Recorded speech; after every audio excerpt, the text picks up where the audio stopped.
Welcome to another installment of Catching Up with Chris, Jake, and Sam. I'm one of those three people. But can you guess which one? I'm another one.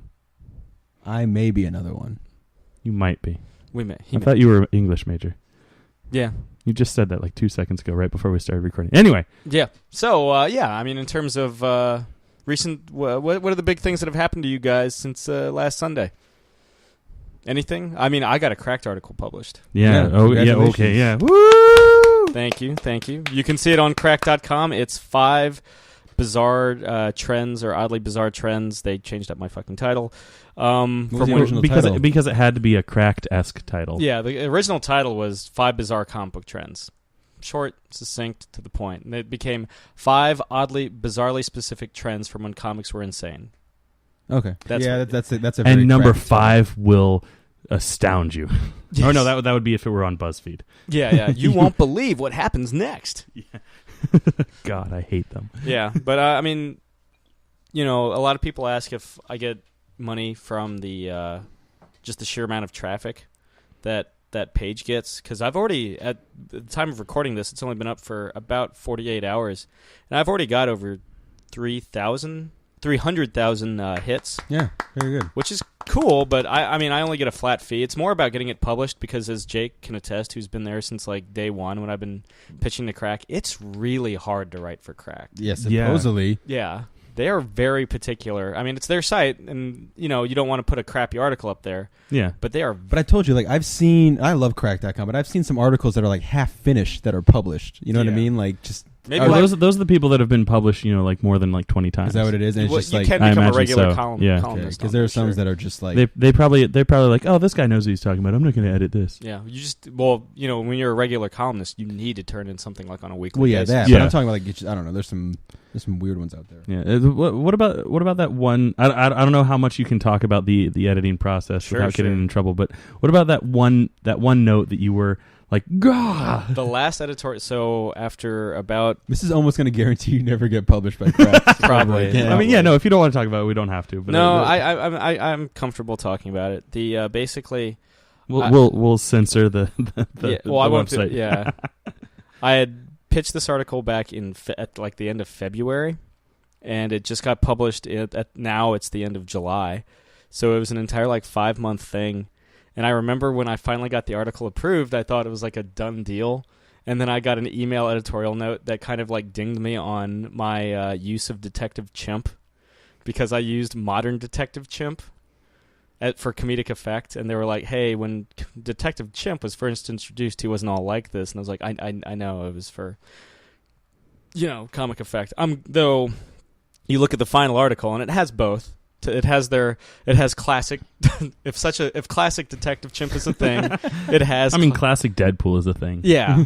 I mean, and he's only been around since like the late 80s, but yeah, so they had both classic Detective Chimp and modern Detective Chimp, the hard-drinking, cigarette chain-smoking Detective Chimp that we all know and love. I had no idea people were such sticklers about Detective Chimp. Yeah. I had no idea that there were sticklers for Detective Chimp, let alone it was Paul Giamatti. Yeah.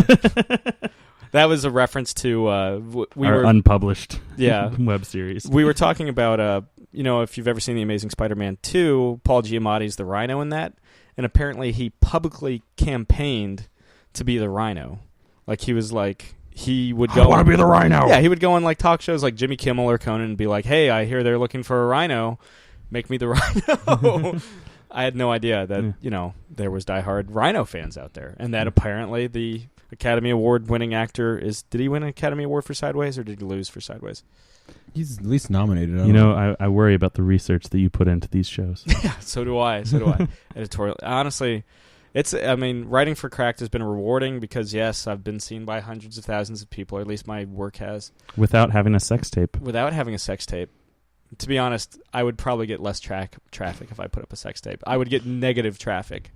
People would pay money to stay away from any sex tapes that I produced. Yeah. Well, that's awesome. I'm really happy for you. Yeah, absolutely. Not bitter or jealous at all. You know, don't worry about that. Thank you, jackass. Personally, on a down note, the only real interesting thing that happened to me this week is I got a Dear John letter from a from a place that I was trying to apply to work. Other than that, it's just been me loafing around the house. I would take a Dear John letter over an employer or prospective employer than from an actual Dear John letter from a fair enough. That is true. I don't want to say who it is just because that I'm not rude like you, Sam. Trashing companies on my podcast. No, it's hard work. Yeah. But no, boring, but hard.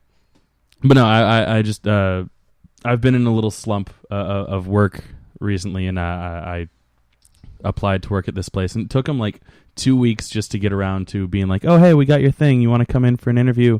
And then like my interview was like a week later, and then they were like, okay, well, HR is going to be out of the building for like a week, so you're going to have to wait a week to hear back from us. And then at the end of the week, I got the thing going. Oh, well, I mean, we decided not to hire you. It is nice to get a letter like that because I have applied places where they've just never responded to me, or like I've had an interview and then I just never heard back from them. So I'm like, oh, okay, I guess they don't want to hire me. Yeah. Actually, after you're done, I got a story about that. Yeah. So it was nice to get that thing going. Oh, well, yeah, we decided not to hire you.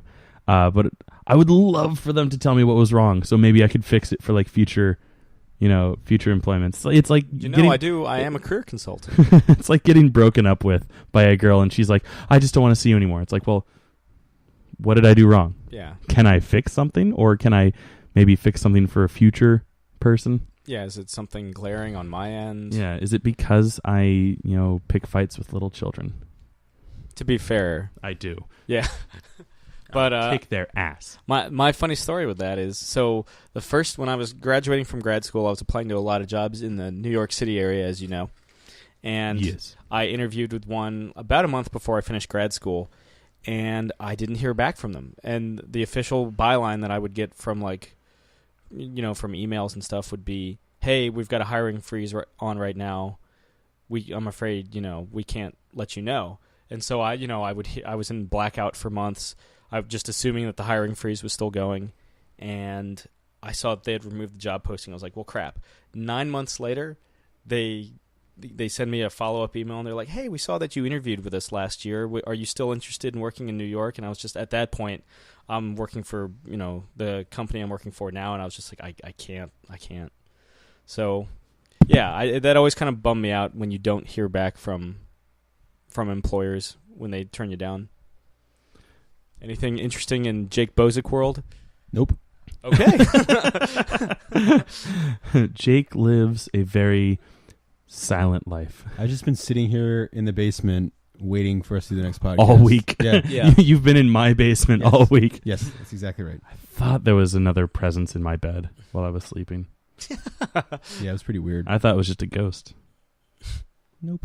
No, just not an anally interested ghost. Wow. Whoa. Was I not supposed to say? It's a children's podcast, man. Oh, wow. I've already said fuck, too. Jeez. Whoa. Bruce. But I have to say, though, to kind of segue a bit, Jake, you were the last person to go to the movies among the three of us. True that. It's true. You yesterday. Saw the semi-kickstarted film, Wish You Were Here. Wish I was here. I wish you were here. And I think that's what the title is. Now you're fucking paranoid here. Wait a second. Yeah, I wish I was here. I worry about your amount of research for this podcast. I didn't even actually see this movie. No, I went to go see Wish I Was Here yesterday with my mom and my sister. We all, watched Scrubs together and are Zach Braff fans, and I've enjoyed Garden State and other things he's been a part of. And I don't think I've seen Garden State since high school. I like Garden State a lot, and yeah, I was really excited to see this. I really hadn't read much about it except I knew about the Kickstarter, and I follow Zach Braff on Twitter, and it kind of saw the updates of the movie being made, but really didn't know what much of what it was actually about. And so I was actually really pleasantly surprised. He's got like a style to him, which I guess is what if you're a director or a writer or both, you want to have a style and a kind of like how Paul. Wes Anderson has like the symmetrical shots and and Kurt, I feel terrible because I just blanked on his name, but he always does the center point of interest. Yeah, I mean Zach Braff has you could tell it's a Zach Braff movie or script, and And so, I mean, there's really not much to go into what it's about. I mean, it's, a lot of his stuff deals with just, relationships and life and. So basically Garden State. And being sad. Well, I mean, except, doesn't take place in Jersey and of course, Zach Braff's. So Golden State. Zach Braff's, a family man and a struggling actor. And I think for me, the standout of the movie really is Kate Hudson's in it and plays his wife. Kate Hudson, I feel, is an underappreciated actress because after Almost Famous, I think she played it a little too safe. I mean, I'll tell you what, man. Like, there is, she's in the movie a fair amount and definitely a supporting role. But there's a couple scenes. There's one scene in particular in a hospital. Zach Braff's father is dying of cancer throughout the movie, and they're trying to kind of struggle and get their life together, and then also try to realize, have they let their dreams go? Is Kate Hudson, dealing, is she the one who's suffering because of Zach Braff's trying to live his dreams and vice versa, kind of thing. And there's a scene where basically she goes into a hospital and talks to her father-in-law and kind of tells her how, you need to really, say goodbye to your boys and tell them how much you love them and stop playing this kind of like hard ass kind of thing. And it's, for me, like, it's one of the, talking about like hitting every note and every point of direction and every beat of every line in that scene is just phenomenal. And throughout the movie, again, it's quirky. Of course, Donald Faison, Turk, shows up, and it's funny because when he shows up in the movie, like the crowd was just like, oh, because I love the relationship between the two of them. And it's really funny friends. because like in the scene, Zach Braff is walking in. I'm not going to go into super detail because we have a lot of stuff to talk about, but like it's just they go into a car dealership, and Donald Faison is the guy working. And like they almost turn back into Turk and JD for that one scene, like very, oh, hello, how are you? Oh, okay, like very goofy. Yeah, if only. I was actually hoping that like the father's surgeon was going to come in and it was going to be Donald Faison. Mm-hmm. Like that would have been kind of funny. For me overall, I know the movie's doing mediocre, okay reviews, whatever. But I liked, I am a sucker for there's some melodrama in there, but it's also about just dealing with life, and I like his dialogue and his direction and stuff. So I really like the movie a lot. Like I would say for me, it was definitely a top 3, and we're going to talk about probably my favorite movie this year so far, this time around as well. But like for me, I really enjoyed the movie a lot, and I think if you enjoy Zach Braff's work, if you enjoyed Garden State, definitely check it out, and definitely Kate Hudson, one of the best performances of the year that I've seen easily. So yeah. So yeah, and I think you kind of teased, because I remember you really enjoyed the, oddly enough, Sam and I both, the last movie that we saw in theaters. With Jake, to be fair. We saw it with Jake. It's just he decided to go off and watch another movie without us later. Yeah, I hate you guys, so that's right. Yeah. We saw the Dawn. Yes. Of the Planet of the Apes. The 8th Planet of the Apes film. Meaning so obsessed with the number of films in these movies. Oh my God! It has as many films as Harry Potter films. Of course it does. It's maybe not. Of course it does. But like, I don't understand why you're so surprised about it. The movie series started like 30 years before Harry Potter, so it's had plenty of time to get sequels. I think most people forget or straight up don't know that the original 1968 Planet of the Apes had 4 fucking sequels. Yeah. Like for me, it's a franchise that you would never think would have the legs and longevity that it does. Especially after that Tim Burton one. Yeah. It's already been the makeup in that movie is phenomenal. I'll give you that. Yeah. The makeup's really awesome. Tim Roth is General Thade, the lead chimpanzee. Yeah, Michael Clark Duncan's in it too, right? He's a gorilla. Yeah. Yeah, rest in peace. Mm-hmm. Sin City's not going to be the same without you. It isn't. Dennis Haysbert is Manute. He's cool and all, but no MCD. No Green Mile. That for me, that's just like astonishing, the fact that there's like 4 sequels to the original Planet of the Apes. I will say I was really surprised when I found out that there were sequels. I've known about them since the Tim Burton one came out. Sure. Like I always knew about the original Planet of the Apes because like everyone knows like, you damn dirty apes, and you did it, the all big that twist at the end. But I remember when like the Tim Burton one came out, I think like Sci-Fi Channel did like a marathon, and I was like, a marathon, what? And then like I turn it on, I'm seeing all of these sequels, and all I'm these like, what? ape movies. There's one where they go back in time. Yeah. There's one where like there's a race of mutants that worship a nuclear death weapon under the ruins of the Earth. Beneath the ruins of the Earth? Beneath the Planet of the Apes. Bum, bum, bum. Yeah, that's my father's favorite, and probably my favorite too, even though it has the biggest downer ending of any Apes film. One thing that I like to point out in, I think, the second one. Yeah, which is Beneath the Planet of the Apes. Okay. Very good. In Beneath the Planet of the Apes, when the new human, not Charlton Heston, is... James Franciscus. Sure. When he's looking... I guess he's looking for Charlton Heston's character? Yeah, Taylor. And he goes into the subway, the New York subway. Yep. He goes into the Queensboro... now I'm forgetting my subway direction. He goes into the Queensboro Plaza subway station, which is in Queens. It's an NQR station, or just NQ, not R. But it's obviously an underground station in the Planet of the Apes world. It's an above ground station in the real world. Maybe before the nuclear holocaust and the rise of the apes, they made it an underground station. Or maybe it exists in the same universe as Dan Brown's Lost Symbol, where the King Street metro station in DC is also underground. Yeah, even though it's above ground. Very much in the real world, entirely above ground. Yeah, the same thing with the Queensboro station. Right, but yeah, it's just it's weird to me. It makes sense that James Bond would get X number of sequels because he's a secret agent, and new missions. They really, especially the way Beneath the Planet of the Apes ends. Spoiler alert! Spoiler alert! Spoiler! Spoiler! At the end of Beneath the Planet of the Apes, Charlton Heston straight up blows up the Earth. And yet there's 3 more sequels. Boom. Yes. Big old boom. And they found a way to keep it going. So I guess kudos to that. But yeah, to take it all back to Dawn of the Planet of the Apes, we all saw it last week. Jake, it's your favorite movie of the year so far, isn't it? Yeah, I would think so. It's funny, the last podcast I was talking about Edge of Tomorrow. And how much, I still enjoyed that movie, but I loved Rise of the Planet of the Apes. I remember when, the trailers dropped for those movies, for that movie a couple years ago.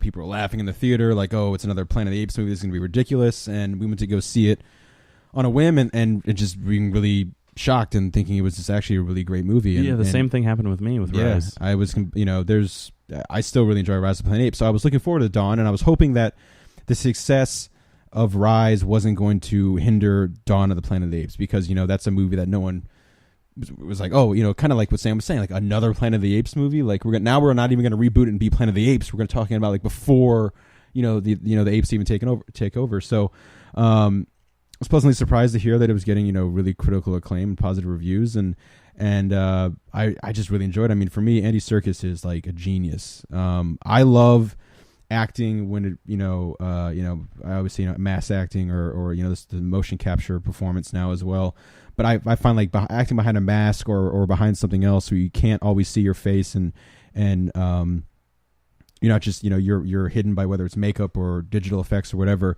It's like kind of acting at its purest and most interesting for me. And you'd already seen Andy Serkis obviously in the Lord of the Rings movies and other things. I guess he was in the King Kong remake as well, but like also but seeing him as Caesar again, and they just step up the digital effects as well. And also I think this is a movie where a lot of people kind of crap on CG and think oh, it's just the easy way out of getting things to do it easily, and this is a movie that's showing I think the true beauty of what CG can do. Kind of a marriage between traditional. Yeah, absolutely. So for me, Andy Serkis, man, is like the fucking man. Like he is phenomenal in this movie. I mean, all the motion capture stuff is great, and I think it really leads hopefully to whether I don't know they've already obviously greenlit a sequel because it's doing well. Yes. Now, I think the big debate was like, is the third one going to be Planet of the Apes, or is it going to be like War of the Planet of the Apes, where we're going to see like a full on war?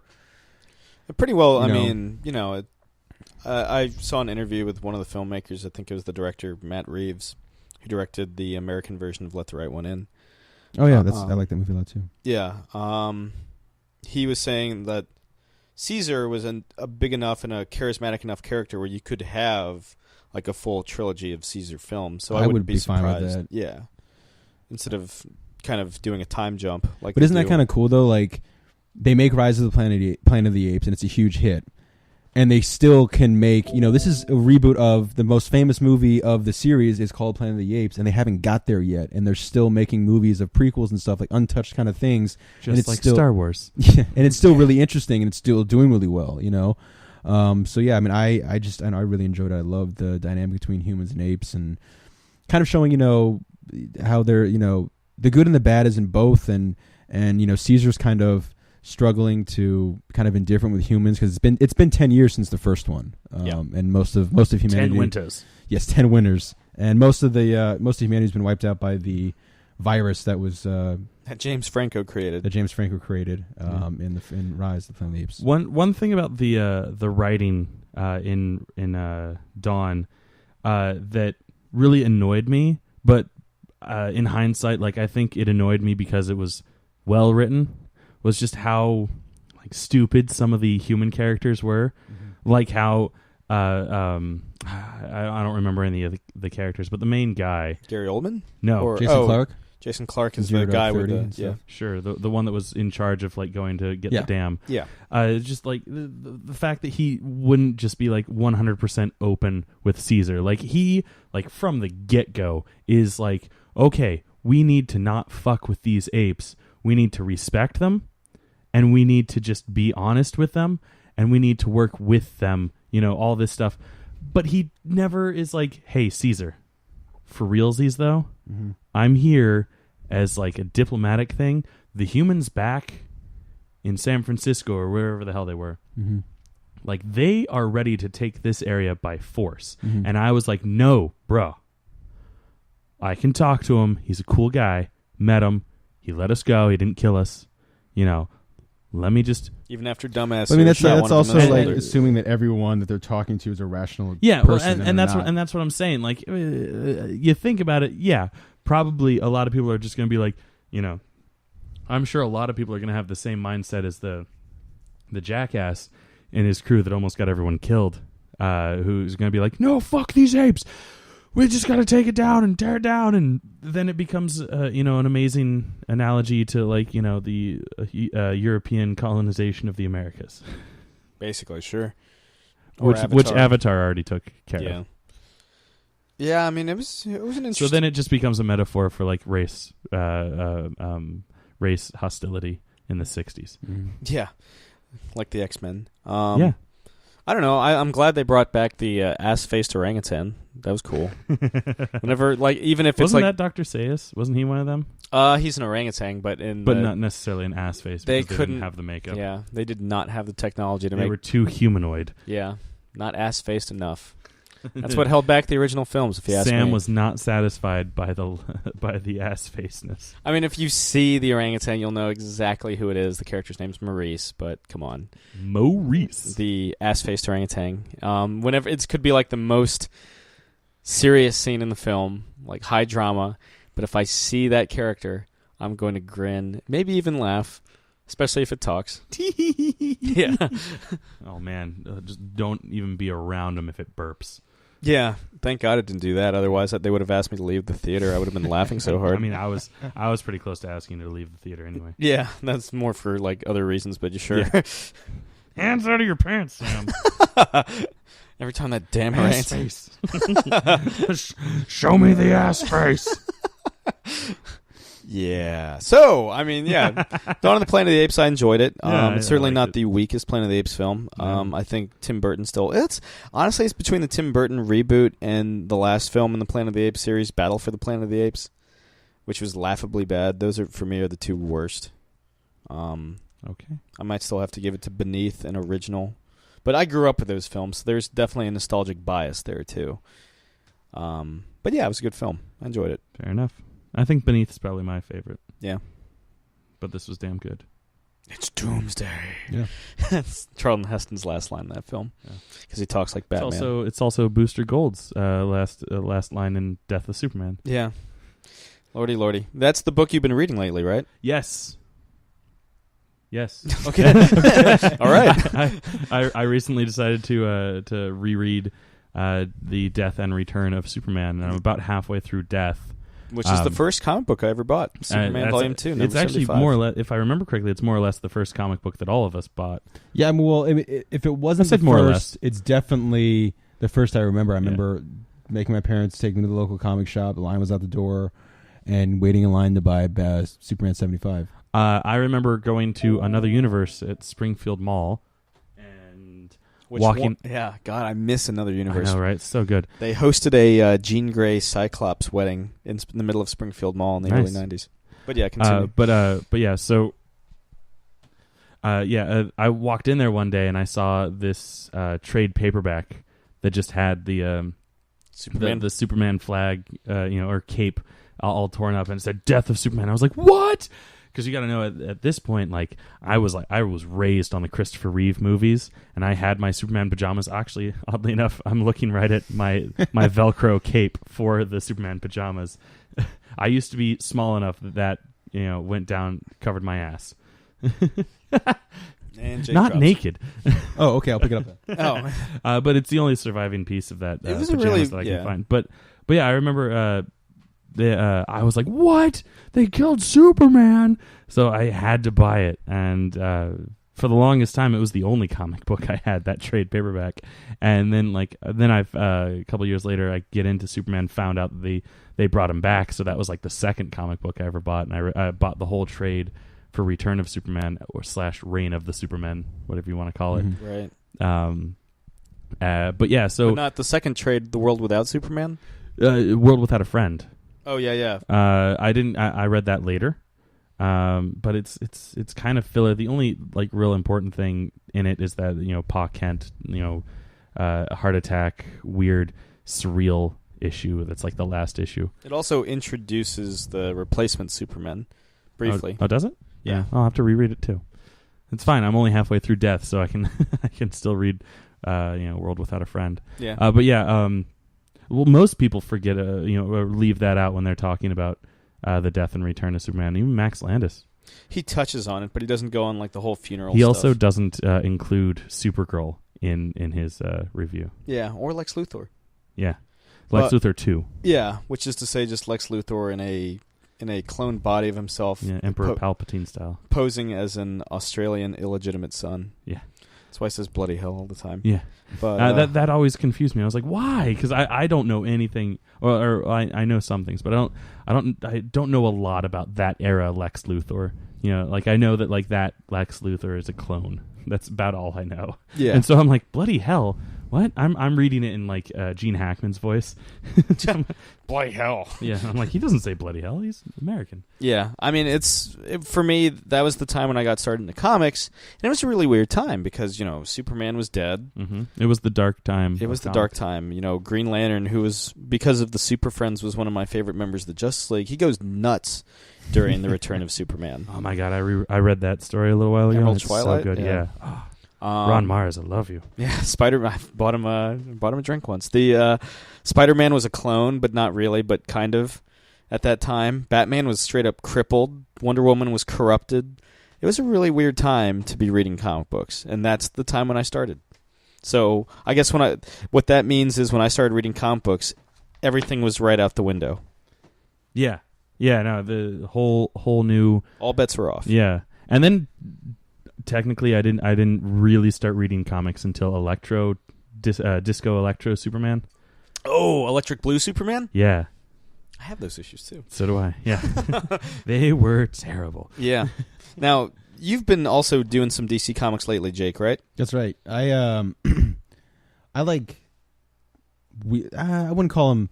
I don't know. The question's what, B-list, C-list, D-list. I mean, I love the question. I Don't do get too. me wrong. Well, yeah, I mean, I love some of the more obscure characters, but he's like Animal Man.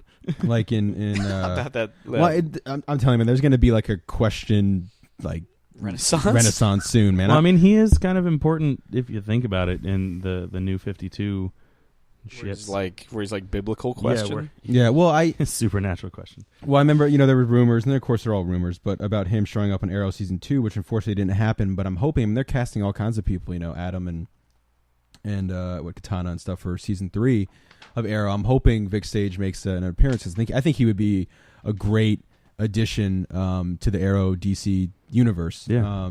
So anyway, yeah, again, I like some more of the obscure, lesser known characters, and it's sad that he's one of them. But through different cons and our local comic shop, just through back issues, I picked up as much of like the Denny O'Neil.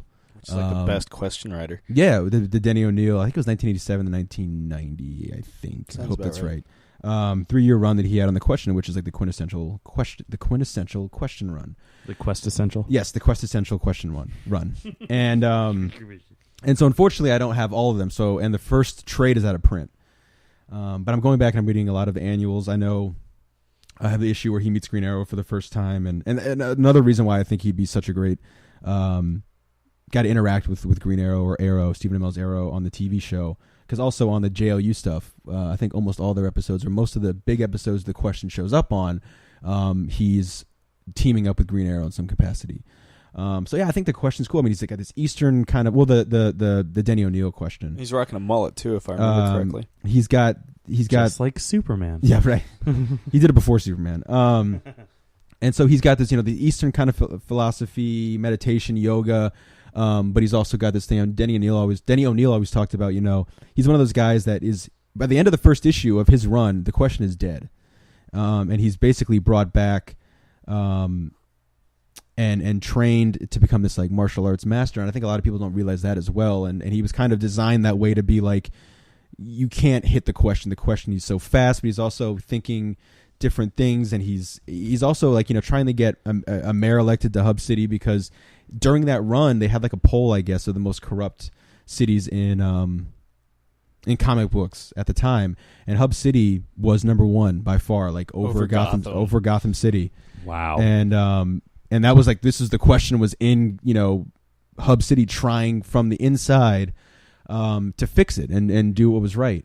But I think also one time, I don't know what I watched this little documentary they had, like a 10-11 minute documentary on the question. At one time he filled in for Batman in Gotham City, and he has like the bat signal he just draws a giant question mark on it, but kind of like what they did Riddler style. Forever. Yeah, but no, but it's not like he draws the question mark with the bat. That's my favorite style with question the bat. Mark. Yeah, he draws like it's just the question, like whatever. So anyway, I think he's a really great, interesting character. I mean, definitely go read about him. I mean, he was created by Steve Ditko, so when he was first created, it was very black and white.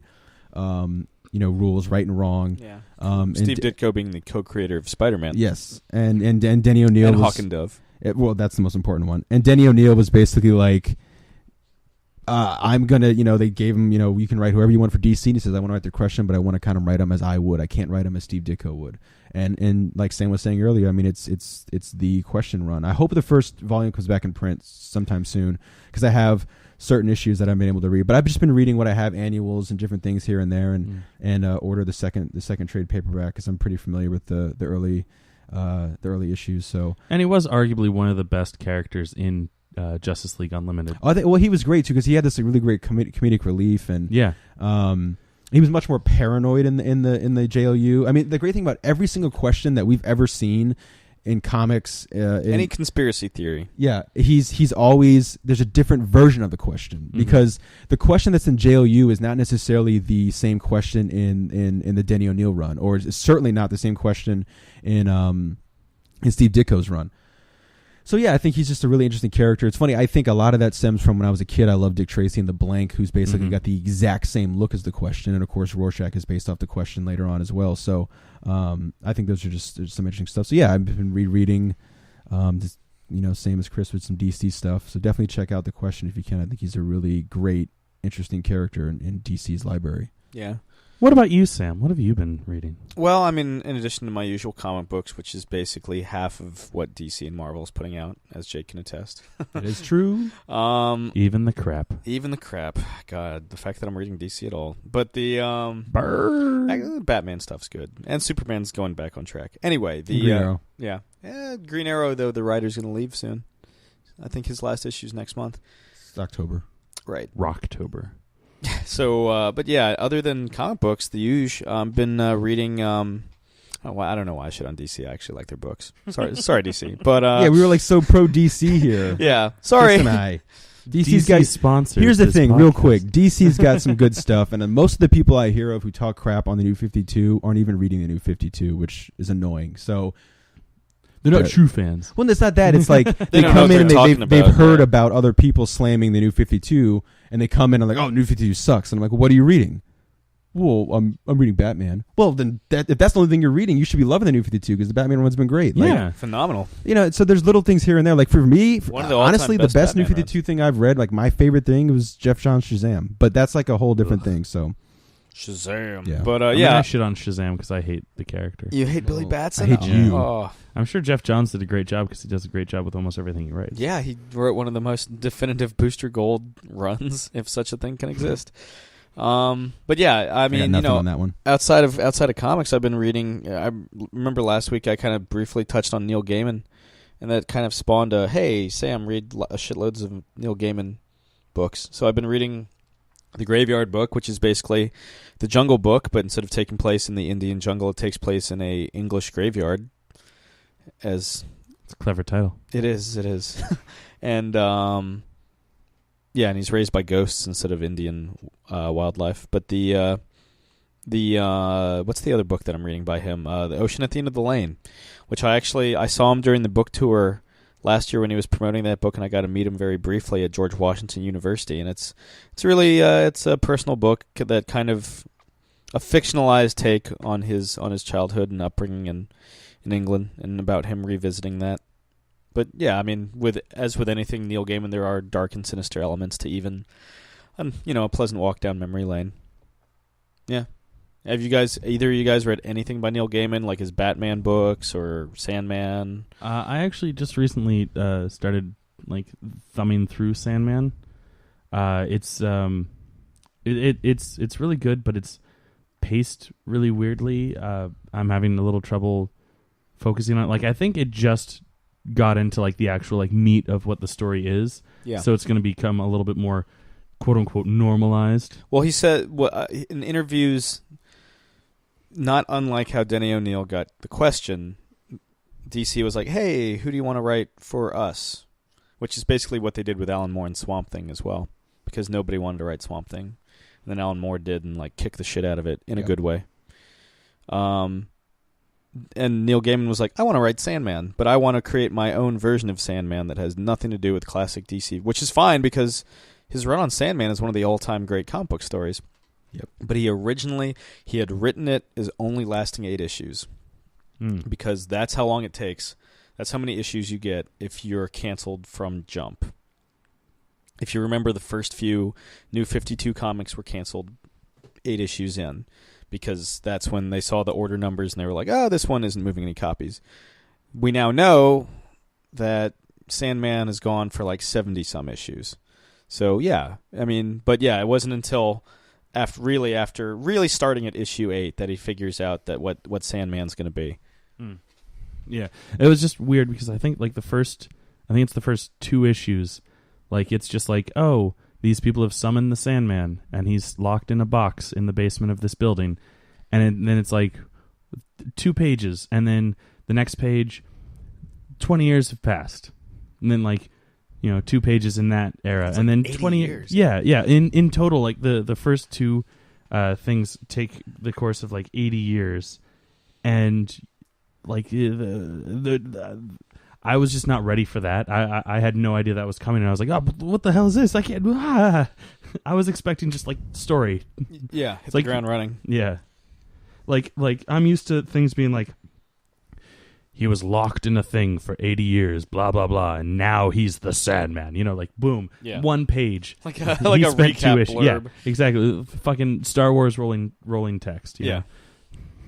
It's 2 issues of rolling text. Yeah, exactly. That's the first So, 2 issues. Like, of I'm Sandman. sure it's great. I need to get motivated to get back to reading that. Yeah, that's one of those things that I'm actually picking up, trying to pick all the single issues of. Sandman? Yeah, which is How are you doing on that so far? Because I know since I've known you, Yes. and you've done this, I it have. was The Long Halloween. yes, all 13 issues of The Long Halloween.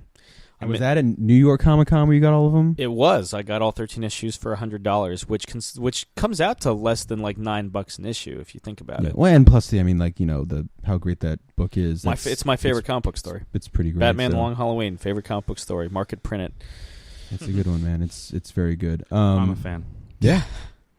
Yeah. I mean, so we were kind of touching on this. Like, so Jake, you were mentioning that both of you mentioned that the question was awesome in JLU. JLU is one of the series that you've been streaming lately, right, Chris? Well, not lately. I streamed that a little while ago, and I'm still really excited about it. No, recently, my TV show du jour has been the Ultimate Spider-Man cartoon. Oh, so good. And they have 2 seasons of that on Netflix. Yeah. It's still going. That's all that they've had so far, yeah. and it's current. Yeah, it's still going. So I'm about halfway through season 1.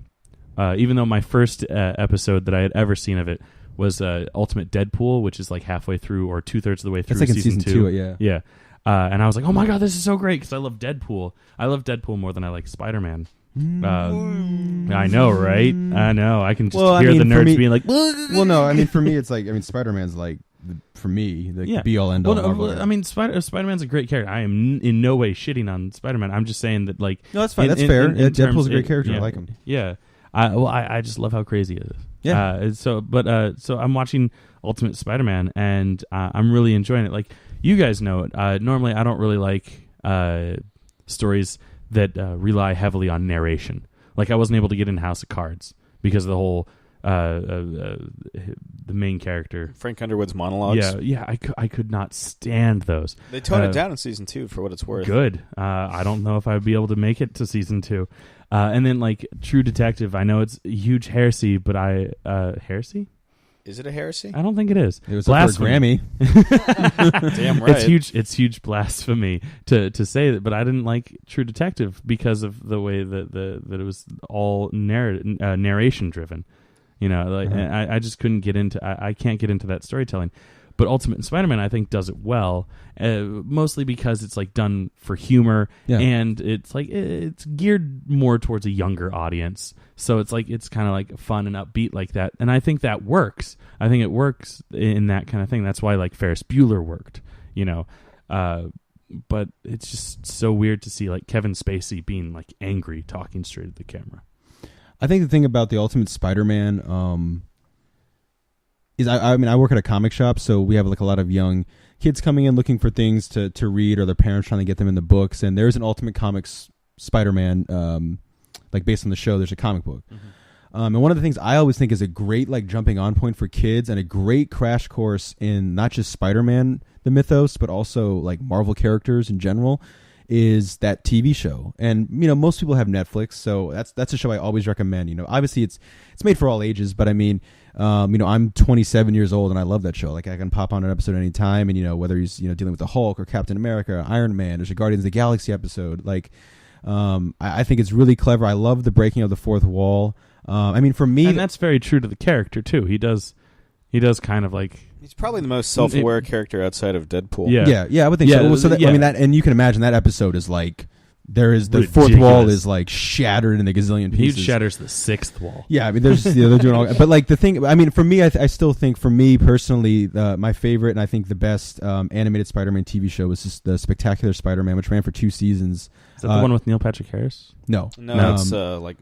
This one has Josh Keaton, I believe, is the main voice actor, and later right, the Neil Patrick Harris one only lasted like 8 episodes or something. Yeah, like it was that. a CGI. And Rob Zombie was the Kirk Connors lizard in that. Yeah. But Josh Keaton later would go on to voice Hal Jordan in Green Lantern the animated series. Oh, is that right? I did not know that. I mean, but I think, you know, and the Ultimate Comics, Spider-Man is what came after the Spectacular Spider-Man. The great thing about this voice casting in Ultimate Spider-Man is J. Jonah Jameson is the same actor from the Sam Raimi Spider-Man movies. J.K. Simmons. I knew I recognized his voice. Which is pretty great. Apparently, he loves that role so much. Yeah, I mean, it was almost like custom tailored for him. Absolutely. It was like Paul Giamatti playing the Rhino. Oh yeah, perfect fit. So yeah, I mean, I'm with Chris on this one, like 100%. It's a great Marvel Spider-Man TV show. Unfortunately, Spectacular Spider-Man's no longer on Netflix, but I think season 1 and 2 are available now because of the Amazing Spider-Man 2. Released on Blu-ray. And And I still love the classic '90s Spider-Man too. But real quick, of course. I mean, even if he can't punch his opponents. Yeah, I think he or disturb pigeons on rooftops. But for me, the TV show to go like total different. I mean, it's still silly and funny, and you almost would think he's a comic book character. But I was finishing up. I had finally finished the last 2 seasons of An Idiot Abroad, the Ricky Gervais, Carl Pilkington, and Warwick Davis is in the final season, but also, of course, Stephen Merchant. I've been listening to their podcast for years, and I think Carl Pilkington is a freaking genius. And even though Ricky Gervais thinks he's an idiot. Well, I mean, Ricky Gervais is like, thinks he's the funniest man on the planet and like his like best friend, because Carl Pilkington just the things he comes up with. I mean, you couldn't write it, And it's funny because Ricky and Stephen Merchant are like, because a lot of people are saying that they created this character of Carl Pilkington, and they're like, you don't understand. Like, we wish we could, because the stuff he says. So basically, I mean, the premise is they send him on different places around the world, like the 7 Wonders of the World or whatever. They do a bucket list thing in the 2nd season, and the 3rd season is 3 episodes. It's actually really sweet. It's Warwick Davis and Carl Pilkington going on this journey together. But basically, Ricky says it's basically the most expensive practical joke he could play, because they send him all over the place. And of course, Carl Pilkington, the mindset he has is, he'll see these great wonders of the world, but something, very offhand and almost blink and you miss it moment is his favorite moment of the trip. Like there's an episode where there's a hippo that comes in someone's house and is basically their garbage disposal, and that for him was like the greatest thing in the world. That sounds like how I would react. Well, too. I mean, yeah, and it's funny because Carl means well, and like I said, the Warwick Davis stuff for me actually was like really like the final episode for them is like Carl kind of really helps Warwick. And he keeps referring to him as the bear from Star Wars. He's like, you were a bear from Star Wars, like, and just kind of really egging him on. But their back and forth is really great. But that's all on Netflix.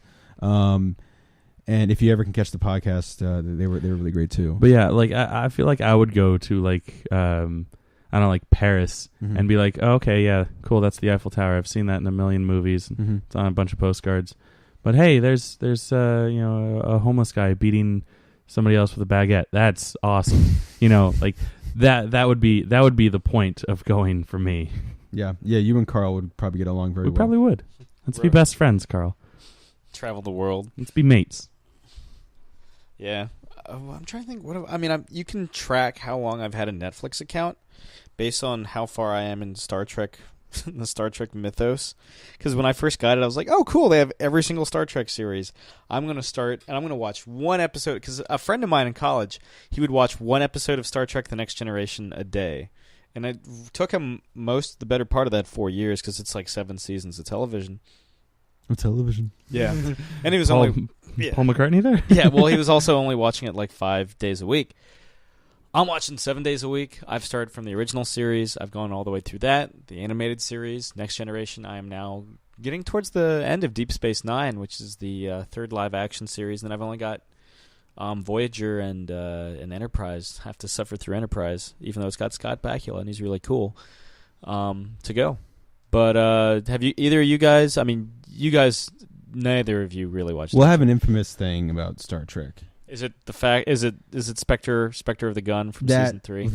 But I grew up watching more Star Wars when I was a kid, and I think a lot of that comes down to our. They're not mutually exclusive. Well, they're not. But here's how it came down for me. My family friend of ours, the husband was a big Star Trek fan, and the wife was a huge Star Wars fan, and they were babysitting me one day, and they put down 2 VHS tapes. And they said, pick one of these. And of course, they're trying to get me to like pick their team. Star Trek, Star Wars. This is why it's awesome. And the only reason I picked Star Wars was because it was the cover to A New Hope, and it was the original painted cover where like Luke Skywalker was jacked out of his mind. Drew Struzan. Yeah. Yeah. And that cover caught my eye. Those. Like that cover, like seeing Vader's face, the C-3PO R2D2, and so like it was as simple as that cover art was enough. And so years later, Star Trek. I appreciate Star Trek for what it did for television. I appreciate. The mythos it's created and the legacy it has, and the characters, and I've enjoyed the 2 J.J. Abrams movies a lot. Sure. But Sam being a friend of mine and some other friends I've had, were big Star Trek fans. And again, Sam is very, it's true when he says they're not mutually exclusive. Like you don't have to like one or the other. Like Marvel or DC, you don't have to like. Because I watch a shitload of Star Wars. Yeah, you don't have to like one or the other. But for me, I don't know. I just grew up watching Star Wars, never got into Star Trek. Yeah. And so they were like, all right, well, we're gonna watch whatever the original series episode where Khan shows up, basically, or Space Seed. Yeah.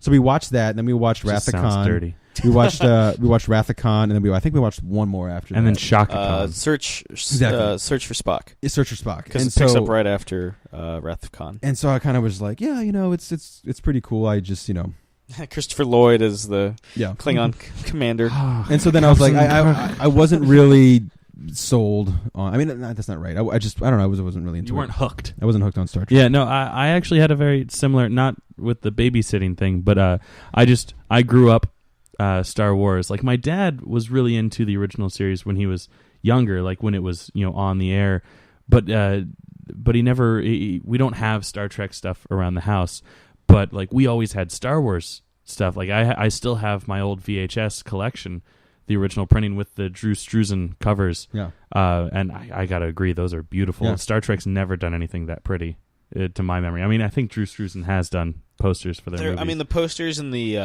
80s, yeah, I always thought were really cool. Yeah.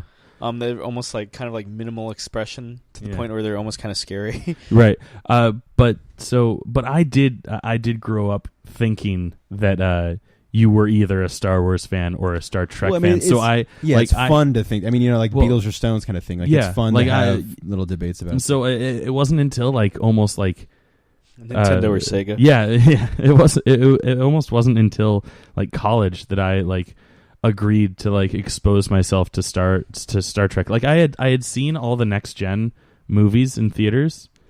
I don't know why, because I was no frame of reference. I know, right? And that's pretty good for a guy who's like never cared about Star Trek to go see all those movies. But I think I always had friends that wanted to go see the movies, and I was like, okay, well, I like hanging out with my friends. Yeah, well, that's like I saw the third Matrix in the theater, and I had never seen the first two. Talk about being lost. How? Yeah. Especially given the way the second one ends. I've seen all of them now since, and I enjoy them. But that was weird. But yeah, so then like in like college, I was like, all right, fine. I'm gonna do Star Trek, and like I love The Cable Guy. Like that's one of my favorite Jim Carrey movies. Sure. And it's very underrated. But like there's that medieval times scene, which is actually the inspiration for why I used to go to medieval times for my birthday every year. Yeah, I went like almost 10 years in a row.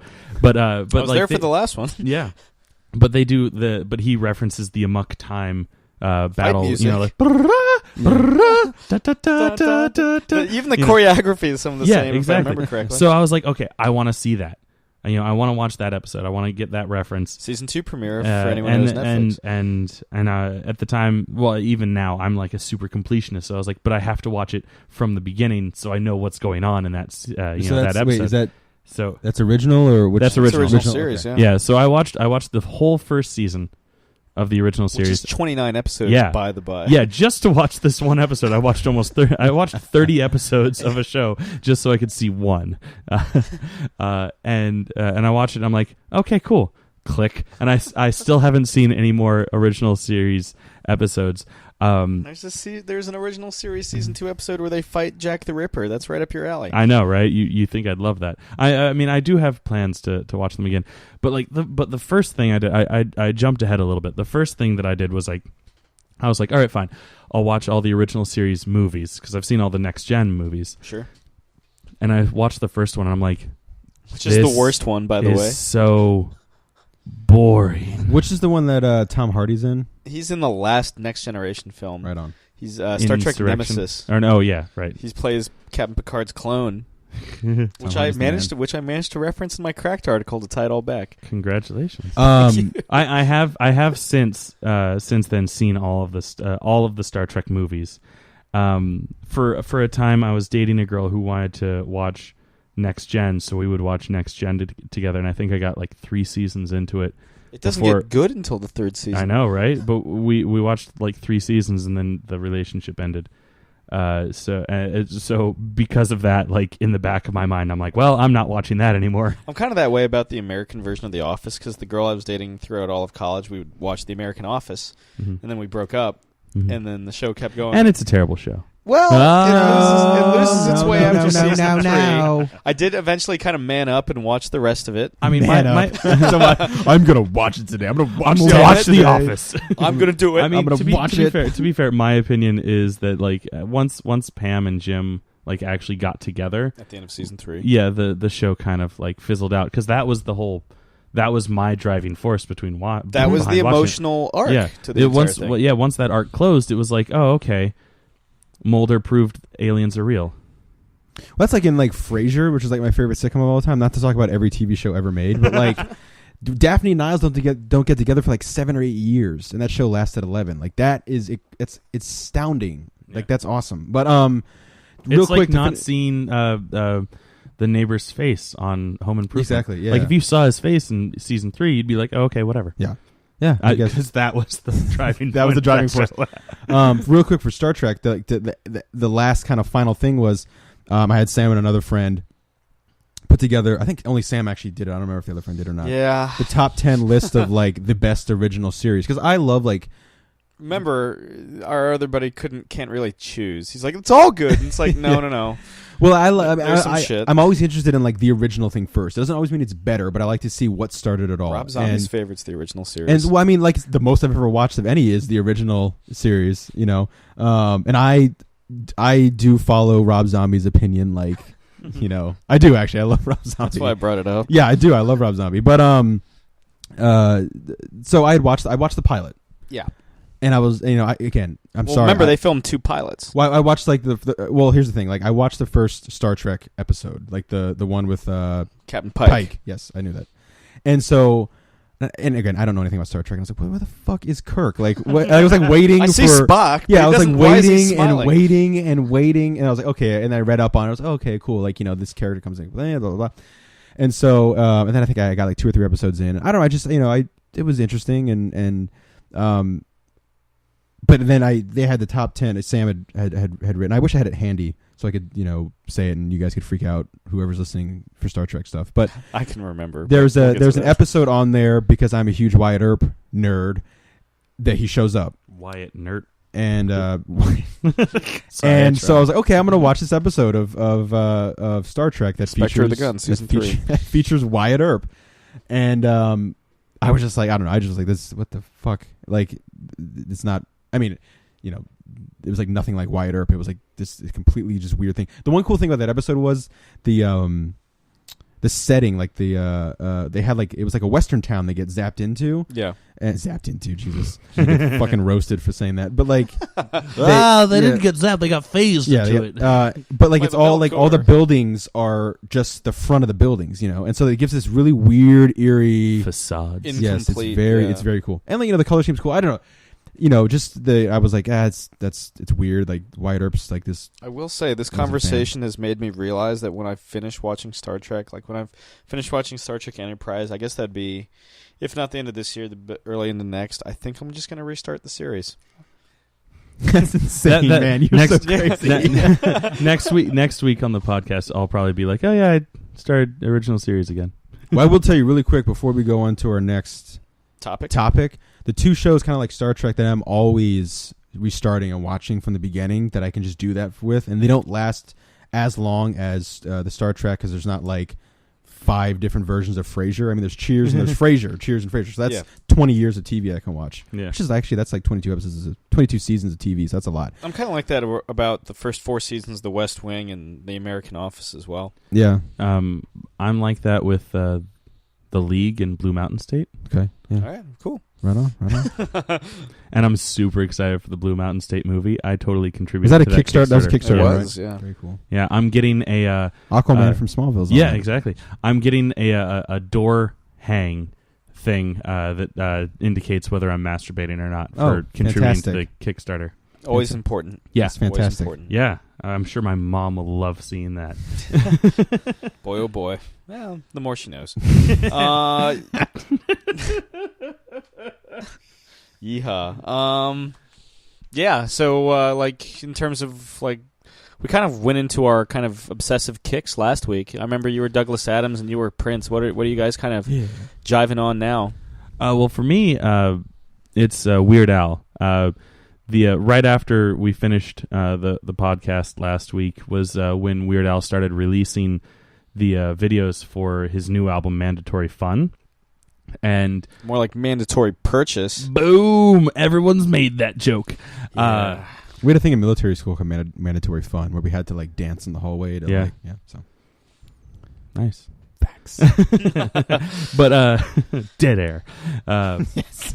But I'm really digging it. Word Crimes is my favorite song off of it. For those of you that don't know, that's his parody of Robin Thicke's Blurred Lines, the rape song. Yeah. He makes it about being a grammar Nazi, which is what I am, and I love it. Except I will split a fucking infinitive because I don't give a fuck.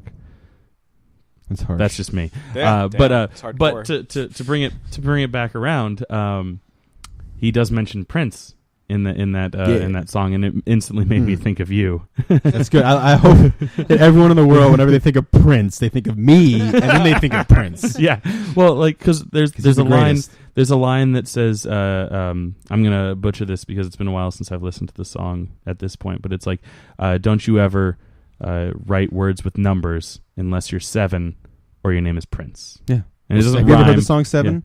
Yeah. The song 7's fucking fantastic, by the way. But yeah, continue. Boom. But just like the movie 7. Yeah. What's in the box? Surprisingly not the theme song, nor is that sampled in the song 7. Right? But I think 7 was Rude. A couple of years beforehand. Yeah. But yeah, so because of that, like I've also just been listening to a lot of my Prince catalog. My everywhere.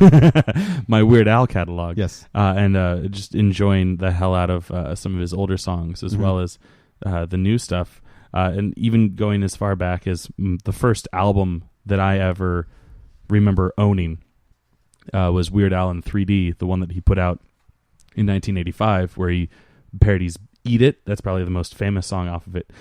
But my favorite song is Nature Trail to Hell at the end. And one of these days, we're going to make a movie that is literally just that song. An adaptation of Nature Trail to Hell.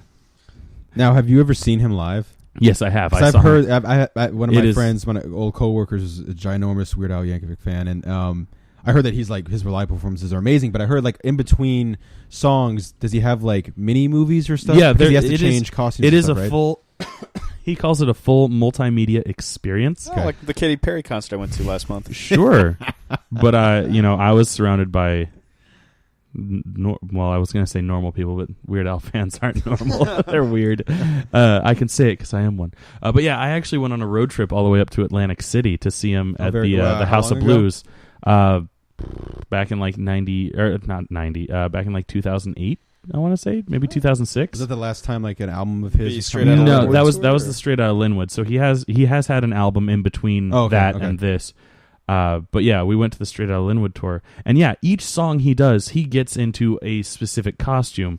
So to give time, he'll do like his fake interviews where he just re-edits an interview that someone else has had, and then record him asking questions. And the one that he does for Eminem is hilarious. Yeah, because like Eminem. He says, "Know what I'm saying?" a lot. Yeah. So at one point, he just has him just like, "Know what I'm saying? Know what I'm saying? Know what I'm saying?" And Weird Al's just like, "Yes! Yes! I know what you're saying! God!" And then, "Know what I'm saying?" Nice. It's probably going to show up on my mic. Yeah. Yeah. Well, probably show up on all of our mics. Yeah. That's fine. I don't isolate these properly, so it doesn't matter. But yeah, so that was fun. We went up for the concert, stayed for the gambling because we were all like 22 at the time. So still new and exciting. Yeah. And I've been one time Sam since. is such an old soul. I know, right? We also went to West Virginia a bunch of time for Charlestown races and slots before they changed it to Hollywood Cards or whatever the hell it's called. Hollywood Casino. I've never actually been there. It's not bad. Okay, cool. Right on. Are you still listening to Prince, Jake? Or? I'm always listening to Prince, but real quick, I'm pretty sure he did a Prince interview, and it's pretty funny. I'm pretty sure it was him. Yeah, he did. I can't right after Purple Rain. I can't remember any details right now, but yeah, he did do it. But that does remind me. I read on Wikipedia just recently because I was going through on the internet. Speaking of Weird Al and Prince, Weird Al, I think he's tried to do 2 Prince parodies, and Prince is very like, no, you can't do it, no, and then they happen to sit in the same row at like an award show or a dinner or something like that, and elementary school style, Weird Al gets passed a note, and it says Prince would like it if you do not look at him. I forget the exact wording, but he's like, he's like, please don't look at me. What happens if he looks at him? What happens? His bodyguard that probably is the size of like 2 princes comes over. So one regular person. Have you ever seen Prince give like one of his stares? Because it's like you will turn to stone. I mean, I saw him on the Zooey Deschanel show. Oh, the New Girl. Yeah. I like how I'm the one that watches it, and I couldn't remember what it was called. Yeah. I've seen it. Prince watches New Girl in the news, and he wanted to be on New Girl, and he's probably been on the news plenty of times. So that's all. But yeah, so he's afraid of weird things. I guess that's what it is. I mean, that's fine. He's a cool guy. He makes great music. Yeah. Kevin Smith has a lot to say about him. Yeah. Though Kevin Smith has a lot to say about like anything. To be fair, it's true. Yeah. But speaking of none of that, my kick has still been music, and this is a character. This is a musician I've always been every so often just going back and listening to and really loving his music. It's Billy Joel, and he's, I guess today's the 20th, and I think it's the 27th or maybe the 24th, somewhere around there. He's going to be playing at Nat Stadium, and unfortunately, don't think I'm going to be able to make it out to that. But he's just one of those musicians that, since I was a little kid, 5-6 years old, just remember coming through and seeing cassettes. I think the cassette of Stormfront was, I think my mom owned that, and that had We Didn't Start the Fire on it, which for a little kid, it's like a crash course in like what American history. American history, yeah, exactly. And being able to learn all those lyrics, and those are lyrics. Story so far, yeah, and there's a couple lines in there that like I know now what they're referencing, but I still remember like 5-year-old Jake's thought process, like trouble in the I thought it was trouble in the sewers, and it was like a Turtles reference, you know. And Ninja so Turtles. Other things I just didn't understand, but he's a guy. He's got such a vast catalog. His sound and his style has changed through the years. They actually just did a town hall meeting with like Howard Stern, another guy I really love, and it was pretty great. And there's a resurgence of Billy Joel, which is pretty awesome too. He's touring a lot, and his face is out there more. And he's like seriously one of those guys. Any album, hit or no hit, deep cut, whatever, I can listen to and enjoy. So Billy Joel is always somebody that I can get behind. And that's someone you were saying that definitely Weird Al's done. Weird Al did a parody of It's All Rock and Roll to Me, called It's All Billy Joel to Me, and it's actually really funny. I've also seen Moving Out on Broadway. Oh, really? Yeah. Not after Billy Joel had that accident and was not able to be on stage. Mm-hmm. So would he like play on stage like a he originally when it first started he would like play piano on stage and sing all the songs, because it's like it's kind of like the Who's Tommy, where like the characters aren't singing it. Oh, okay. The songs just are there telling the cool. story. Well, a lot of his music, especially like a song like Moving Out, a lot of it feels very like his voice is very like made for Broadway. Some of it's so like that when I heard that they were doing that, and it just made perfect sense to me. Yeah. That's cool. I think I wish I could have seen that. I think I enjoyed it more because I like Billy Joel's music versus it was a good show. Yeah. Like I don't even remember if it was a good show. I just remember being like, I love Billy Joel. Billy Joel, yeah. It was like it was like a good concert. Yeah. It was like a really weird, like really showy concert, like what Pink Floyd would do. Very cool. Yeah. I mean, Billy Joel's cool. I remember he had sold out 12 nights at Madison Square Garden. Yeah, right before I moved out of New York. Moving out of New York? I'm moving out. Katy Perry couldn't sell out 2 nights, and he sold out 12. Yeah. Good God. Those are some shitty cards of mine. Don't worry about them. Right. I mean, in terms of music, I've been listening to Blink-182 again. Nerd. I was a big pop punk. You say nerd? Yeah. Or, okay. I was a big pop punk guy. I don't know why. I loved Blink-182 when they were new, too. Yeah. I mean, well, not when they were new. Their third album, their first big commercial hit. Yeah. I'm not that cool. Oh, yeah. But, I've always been a big pop punk guy, and I remember the reason they're good summertime music, and we're in the middle of July. And the living is easy. Yes, but the if I may do the radio edit version of that. you song. may indeed. The though I don't know if you necessarily. Well, maybe the I remember the reason I got into Blink is because when I got into middle school, coming out of elementary school, I was listening to a lot of stuff that my dad was listening to. So, Beatles, Doors, Beach Boys, Little Billy Joel too. Traveling Wilburys, Tom Petty and the Heartbreakers. My dad was never really into Prince. Boo. Sorry. Your dad has terrible taste. I'm just gonna have to mention Prince on every podcast we ever do. This episode, Tea Time with Prince. Tea Time with Prince. But yeah. So when I was going into middle school, everybody was listening to Korn, Limp Bizkit, Deftones, Godsmack, all this really new metal kind of. Yeah, that sort of thing. And I'm a big melody guy, so I would listen to those bands. Nothing against those bands, but I'm always gonna favor melody over anything else. And I remember I was sitting in keyboarding class, and somebody in the computer next to me played "What's My Age Again" by Blink-182, and it was like a breath of fresh air compared to everything else. A breast of fresh ass. If I may reference Wild Wild West. You may. The greatest movie of all time. But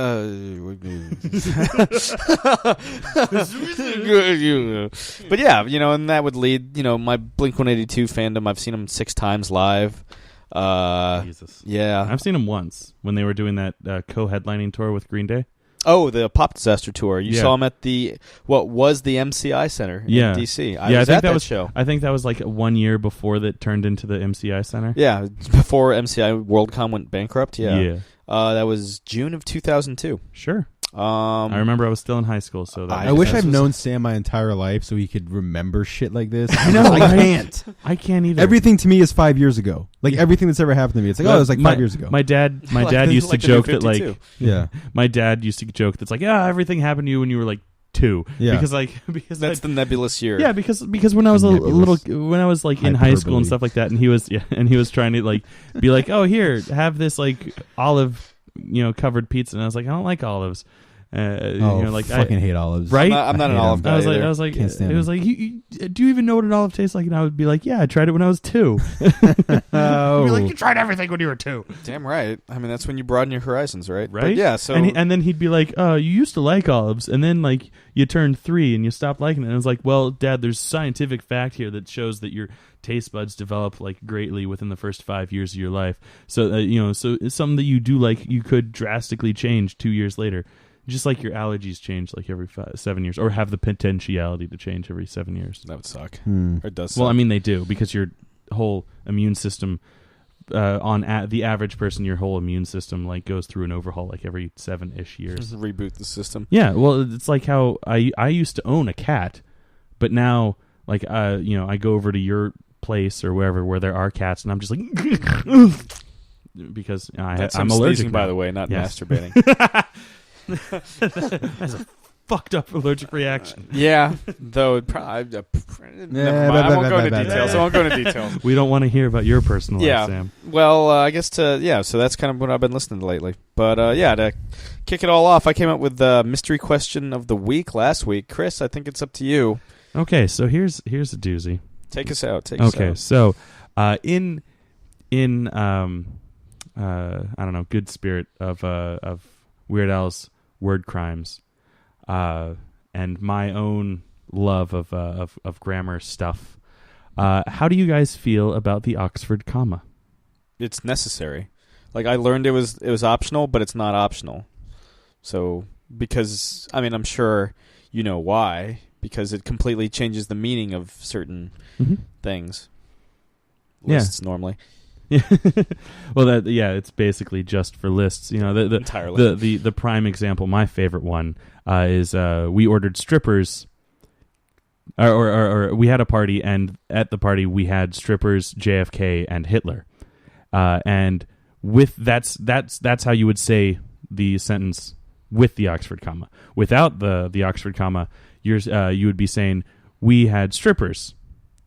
Their names were JFK and Hitler. That's how you would interpret it without the Oxford comma. Yeah. So you're saying we had strippers, and one that's of them was who they John are. Frederick Kennedy, and one of them was Adolf Hitler. Yeah. What about you, Jake? I know you have a different response. I was an English major, so I dealt with all this stuff, and it's fine and dandy, and it's lovely, it's there. But every time I hear the Oxford comma, I think of that Vampire Weekend song. Who gives a fuck about an Oxford comma? Yeah. So I mean that's I do Vampire Weekend. that's my thing. Like I spent years doing all that with English and stuff, and I've never been one to be a grammar guy. And it's like, you know, I'm glad it's there, but who gives a fuck about an Oxford comma? Not me.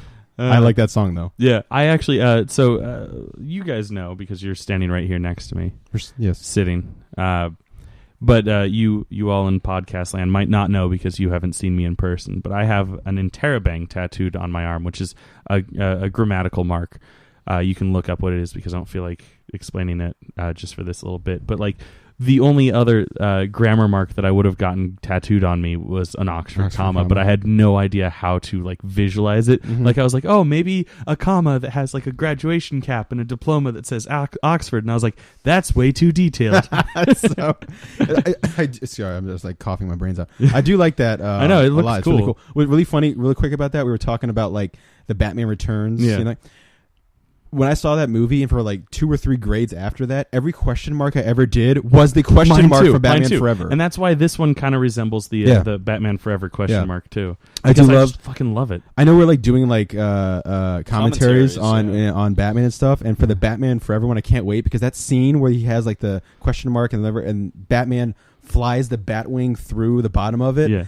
And Commissioner Gordon's like, yeah, go get him, go. And Batman looks up and gives him the thumbs up. Right. For me, I was like, that was the coolest thing in the world. Like Batman's like, I got this. Which is a complete contrast to his relationship with him in Batman Returns. Yeah. Where he's just like, I'm barely listening. He doesn't listen to him. He happens to be. Only reason he's listening to him is because he is walking to his car and he happens to be next to him. Yeah. Oh, there you are, Batman. Hey, please look at me. Acknowledge my existence. So yeah. Well, that was a great secret question. Yeah. Yeah. All right. Cool. Wow. So this go listen to Vampire Weekend. Yeah. I mean, it's a good song. It was featured in an episode of How I Met Your Mother. It was. Oh yeah, that's right. Okay, yeah. Back when the show used to be good. Yeah, it was censored. Well, of course.